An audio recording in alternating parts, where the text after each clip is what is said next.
Sabi ni Les Brown, if you want to be rich, watch what rich people do every day and do it. 95% ng ginagawa natin sa araw-araw ay resulta ng ating habits. Kung anong ginagawa mo everyday, nagiging ganun ka. Yung actions mo pwedeng magpayaman at magpahirap sa'yo. In fact, may mga studies na nagsasabi na magkaiba ang daily routine ng mayayaman kumpara sa mahirap. So alamin natin sa video na ito kung ano ba yung 10 dapat gawin araw-araw para yumaman. Alam ko maraming hindi gumagawa ng number 9. Pero importante na gawin mo ito bago mahuli ang lahat. And before we start, i-like mo na rin ang ating video. Kaya kung handa ka na, let's go! Number 1, bumabangon kagad. Ang mga mayaman na tao, walang sinasayang na oras. Kapag tumunog ang alarm, bumabangon kagad sila sa kama para magumpisa na ang kanilang araw. Inayos ang kanilang higaan, yung iba nagme-meditate, nag-stretching, or timpla na ng kape. Samantala yung mga naghihirap pa rin ngayon, kapag naririnig ang alarm, ang daming excuses. Kesyo pipindutin muna yung snooze button. Idlip daw muna ng 10 minutes pero nakapikit lang naman. Yung iba naman magpe-Facebook muna habang nakahiga. Ang di mo nare-realize ay umagang-umaga pa lang puro ka na excuses. Tinatakasan mo yung trabaho at realidad. Umpisa pa lang ng araw mo, mali na. Samantalang yung mga mayayaman, ang dami nang nagawa. Kaya importante pag nagising ka, bangon na kagad. Huwag na magpatumpik-tumpik. Isipin mo yung quote na to lagi. If you win the morning, you win the day. Number 2, kalmado lang. Ang mga successful na tao, binabase yung mga decisions and actions nila sa logic o sa kung ano yung magbibigay ng the best na resulta. Hindi sila napapanguna ng emotions, kaya maayos silang nakakapag-isip. At base sa research na kapag emotional ka masyado, 50% ng utak mo ay nagsha-shutdown. Kaya nga dun ka laging nagkakamali ng decision. Yung iba nagiging impulse buyer. Yung iba nagiging stress eater kasi nga nauuna yung emotion bago yung logic. Pangit din na emotional ka sa oras ng mga problema kasi dun mo nga kinakailangan yung utak at logic mo para malagpasan yung mga pagsubok na yun. Nagets din ng mga mayaman na kailangan maging kalmado most of the time para hindi sila affected ng outside noise. Hindi sila affected ng mga drama, mga negativity at katoksikan. At pati yung mga bagay na hindi naman nila kontrolado. Yung mga naghihirap, nakokontrol sila ng outside noise kaya hindi sila makapag-focus sa pagpapayaman. Number 3, pagsulat ng gagawin. Goal-oriented yung mga mayaman na tao kaya meron sila laging daily goals or daily to-do list. Sinusulatan nila yung mga kailangan gawin sa isang araw. Kasi pag ginawa mo ito, meron kang clear na direction. Meron kang kailangan na i-accomplish. Hindi lang puro sulat pero ginagawa din yung nakasulat. Personally, ang ginagawa ko is sinusulat ko na yung mga gagawin bukas bago ako matulog. Importante sa akin na nakasulat para accountable ako na gagawin ko yun. Imbis na i-type ko lang sa phone kasi makakalimutan ko pa yan. Kayo natatandaan nyo pa ba yung last 10 na tinype nyo sa phone? Ako hindi, pero yung sinulat ko sa papel, tanda ko pa. Ngayon, kapag hindi mo kasi sinulat yung gagawin mo, para kang bara-bara kasi wala kang goal. Dahil doon, kaya ka na nagpo-procrastinate. Doon ka na tinatamad at hindi mo na malaman yung gagawin mo. Huwag ka rin ma-overwhelm sa paglista kasi kahit hindi mo matapos lahat ng sinulat mo, ang mahalaga nagawa mo yung majority o yung pinaka high value at importante sa mga yon. End of the day, pwede mong evaluate yan at tanungin ang sarili kung bakit hindi mo nagawa yung nilista mo. Para next time, alam mo na yung dapat mong gawin at dapat iwasan para ma-accomplish mo yung mga nakalista.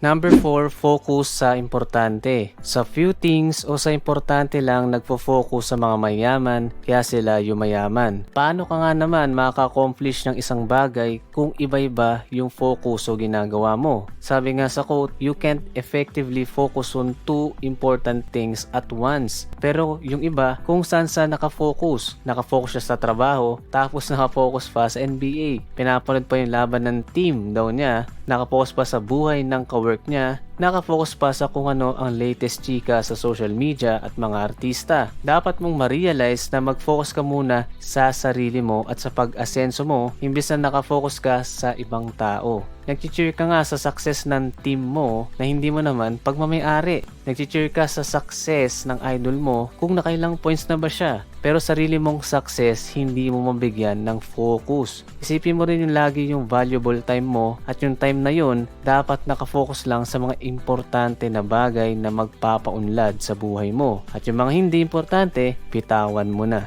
Number 5, 100% committed. Ang mga mayaman, everyday silang all in sa ginagawa nila. Kasi kung committed ka sa isang bagay, most likely magtatagumpay ka. Kumbaga pati pato pa nabla ka na. Wala ka nang no choice kundi manalo. Pero kapag go with the flow ka lang, most likely dun ka pa mag-fail. Kasi wala kang sariling desisyon at commitment sa sarili mo. Kung anong sabihin ng iba sa'yo, yun ang gagawin mo. Pag sinabi nilang wag mong gawin yan, malulugi ka, mahirap yan, yun nga ang gagawin mo. Tapos pag nagkaroon ka rin ng self-doubt sa kakayahan mo, dun ka tuluyang mag-fail at susuko. Pero pag 100% committed ka, kahit anong mangyari, go ka lang. Hindi ka magkukwit, hindi ka papayag na matalo, gagawa ka ng paraan, gagawa ka ng solusyon sa problema, mag-a-adjust ka. Hindi ka sunod-sunuran, hindi ka sunod lang sa crowd. Ang mga mayayaman, hindi sila sumusunod sa crowd. Sila pa nga ang gumagawa ng crowd. Tapos meron din silang sariling desisyon at action na magpapaunlad sa buhay nila.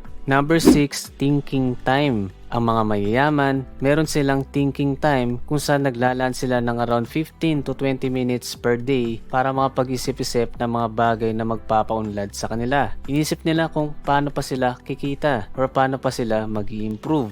Ito rin pumapasok yung mga brand new ideas para sa mga future na business at mga improvements sa ginagawa nila. Yung visualization ng success at dream setting, pasok na rin dito. Importante na mag-set din ng time para makapag-isip, para makalma ang utak mo at ma-excite sa mga bagong gagawin. Imbes na yung 15 to 20 minutes mo na tenga ka lang ay nasasayang pa sa mga walang kakwenta-kwentang bagay. Number 7, may time sa learning. Ang mga mayaman na tao, hindi sila tumitigil sa learning. Naintindihan nila na yung mundo natin ang bilis magbago. Kaya para makasabay or maging ahead sa karamihan, kailangan na updated yung skills at knowledge nila. Kahit pa sobrang busy at hectic ng araw, nakapaglaan pa rin sila ng oras para matuto. At hindi lang basta magbasa at matuto ng random or trivial na bagay, pero something na ikaka-improve ng sarili nila. Kaya tuloy-tuloy lang sila sa pagbabasa ng libro, pag-attend ng mga seminars, pag-take ng mga courses at nagpapamentor para mas marami pang magbukas na opportunity sa kanila at maging competitive sa marketplace. The more you learn, the more na magiging magaling ka sa mga investments, sa business opportunities at strategies para mas lalong yumaman. Yung mga mayaman, meron silang advantage sa karamihan kasi marami silang alam na hindi alam ng karamihan. Marami silang kaya na hindi kayang gawin ng karamihan. Paano ba naman kasi ang inaaral at minamaster ng karamihan ay yung mga trivial at time wasters lang. Minaster yung chismis, minaster yung pag-iinom, minaster yung pagdodroga, minaster yung panonood sa Netflix, minaster yung panonood ng TV, minaster yung paglalaro ng games, kaya ayun, dun sila gumaling. Hindi na nag-improve yung sarili, kaya hindi rin umusad yung income at pamumuhay. Number 8, disiplinado. Ang pagkakaroon ng matinding disiplina sa sarili at consistency ang ginagawa araw-araw ng mga mayaman kaya patuloy silang yumayaman. Pero karamihan ng tao wala o kulang ng ganito. Kaya ang bilis tamarin, kaya ang bilis madistract sa social media. Pag tinamad, magfi-Facebook. Kapag na-bored, magti-TikTok. Bagyang kibot, maglalaro ng games. Kapag nahirapan sa trabaho, magwawalwal at magpa-party. Paano ba naman kasi kulang sa disiplina sa mga bagay na magpapayaman sa sarili? Kapag naging disiplinado naman at sinipag, temporary lang. Sa umpisa lang, magaling. Pero tandaan mo na ang pagpapayaman, dapat consistent ka. Consistent ka na mag-invest, consistent ka na mag-save ng money, consistent ka na mag-grow ng money, consistent ka sa self-improvement. Paano ba lalaki ang biceps mo kung hindi ka consistent na magbubuhat? Lalaki ba yan ng isang araw na gym lang? Ganon din yan kung gusto mong yumaman. Kailangan meron kang disiplina at consistency.